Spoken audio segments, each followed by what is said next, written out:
Πάμε σήμερα να δούμε το project μας που είναι μεγάλων διαστάσεων.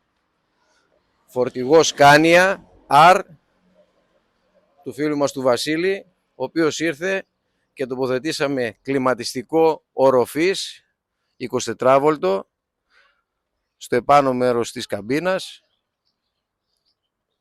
θέρμανση ψήξη και πλέον είναι έτοιμος για ταξίδια στα οποία δεν θα έχει πλέον πρόβλημα με τη θέρμανση ή την ψήξη, ούτε ζεσταίνεται ούτε κρυώνει.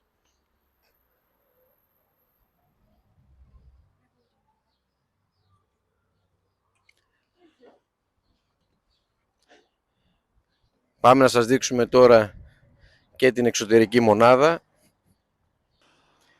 Και εδώ βλέπουμε την εξωτερική μονάδα στο επάνω μέρος του φορτηγού, full αεροδυναμική και κάθεται άρτια πάνω στο φορτηγό μας. Αν θέλεις και εσύ κλιματιστικό για το δικό σου φορτηγό, επαγγελματικό όχημα ή οτιδήποτε άλλο έχεις και δεν έχεις θέρμανση ψήξη, All in Point, Κολονούνα στο Περιστέρι.